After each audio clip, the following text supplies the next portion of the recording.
ফুরফুরির তরকারি কিন্তু সবারই কম বেশি ভালো লাগে, আর আমরা যেহেতু বাগমারার মানুষ আমাদের আরো বেশি ভালো লাগে। ফুরফুরির তরকারিকে যদি আবার চটচটি বলা হয় তাহলে কিন্তু মজা পাই না, মানে ফুরফুরি বললেই কেমন জানি পূর্ণতা পাই। বাড়িতে রান্না করা হবে মিষ্টি কুমড়া, আর সজল দেখে বেছে খেয়ে তারপর এই মিষ্টি কুমড়া নিয়ে এসেছে। আনার পর থেকে আশফিয়া কাঁচাই খাওয়া শুরু করছে, ও হয়তো পেঁপে টেপে ভাবছে মনে হয়, তারপরে খাচ্ছে। তারপরে বিষয়টা লক্ষ্য করিনি যে হয়তো খাচ্ছে, কিন্তু তারপর যখন আমরা রান্না করছি তারপর বুঝতে পারলাম যে কি একটা কাহিনী। যাই হোক, আমি একটু মানে ফান করে বললাম এটা বাগমারার মানুষ না, এটা সবারই মানে কম বেশি পছন্দ এই চটচটি তরকারিগুলা। তবে যদি একটু ছোট মাছ হয় তাহলে আর বেশি স্বাদ হয়, আর ছোট মাছ যদি বিলের হয় তাহলে তো আর কোনো কথাই থাকে না।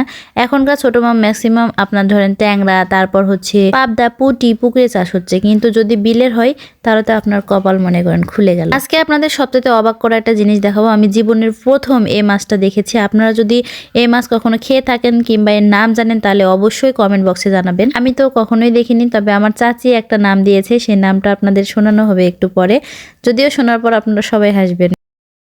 চাচি বলেছে এগুলা বলে নাম, মাছের নাম হচ্ছে চেকর মাছ।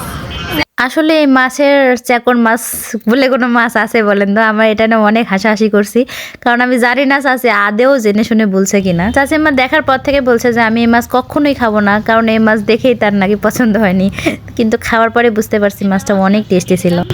আর এই যে এই মাছের নাম চাচি জানে না, চেকর মাছের তরকারি।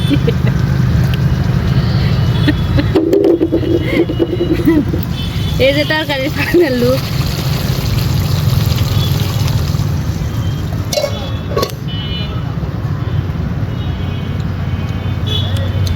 খুবই স্বাদ আছে, আমি নিজেও জানি না এত স্বাদ কিভাবে হলো। আশিফ যে এত বড় হয়ে গেছে তারপরেও কিন্তু তার জন্য আলাদা করে যেমন তরকারি রান্না করতে হয়, আশফিয়ার জন্য সেটাও মোটেও করতে হয় না। আমার মতো ভুল কেউ করবেন না, হ্যাঁ, বাচ্চার জন্য আলাদা করে কখনই তরকারি রান্না করবেন না, নিজেরা যেটা খাবেন সেটাই বাচ্চাকে খাওয়াবেন। দেখেন আমার দেখা দেখি সেও খাচ্ছে, আসলে টেস্টি হয়েছিল তরকারিটা।